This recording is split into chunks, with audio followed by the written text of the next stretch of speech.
2026 যে বাজেট পেশ হয়েছে সেই নিয়ে আপনাদের আইএসএফ এর পক্ষ থেকে যে কতটা সন্তুষ্ট আপনারা হয়েছেন এবং কি বুঝছেন এতে এবং মানুষের কাছে কি মেসেজ দিতে চাইবেন এ বিষয়ে যদি কিছু একটু খোলাসা করে বলেন।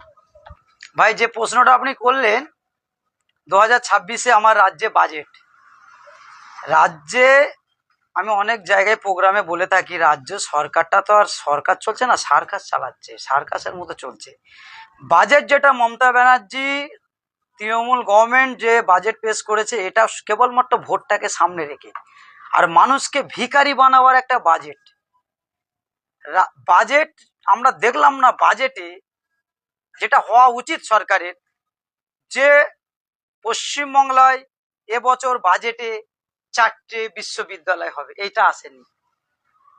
26,000-এর উপরে শিক্ষকরা রাস্তায় পড়ে আছে, চাকরি পাচ্ছে না, তারা কত চাকরি পাবে, এইটা বাজেটে আসেনি। হাজার হাজার স্কুল বন্ধ, কটা স্কুল খোলা হবে, বাজেটে কিন্তু এটা আসেনি। তিলোত্তমা খুন হয়ে গেল, আইনি ব্যাপারটা প্রশাসনিক দপ্তরটাকে স্ট্রং করতে হবে, সেটা কিন্তু বাজেটে উল্লেখ হয়নি। বাজেটে উল্লেখ হয়েছে কি, ভাতা, ভিক্ষা, কেবলমাত্র ভোট পাওয়ার জন্য এই বাজেটটা করেছে।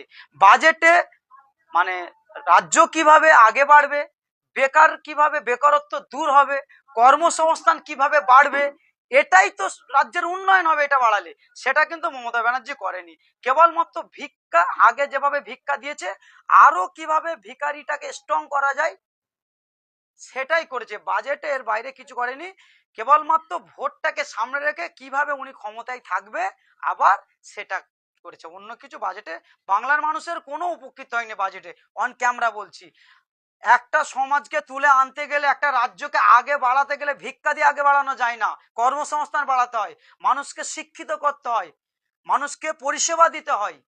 পরিষেবার মধ্যে এবার অনেকে বলতে পারে যে লাইট লাগানো হয়েছে, রাস্তা হয়েছে, এটা উন্নয়ন নয়। প্রকৃত উন্নয়ন করতে গেলে শিক্ষা প্রতিষ্ঠান বাড়াতে হয়, মানুষের কর্মসংস্থান করতে হয়। একটা যুবক ছেলেকে কর্মসংস্থানের মধ্যে তাকে কাজ দিলে তার গোটা পরিবার বাড়বে। আর একটা ভিক্ষা দিলে তার পরিবারটা কিভাবে বাঁচে? 500 টাকা ভিক্ষা দিয়ে দিনে কত টাকা করে হচ্ছে বলুন?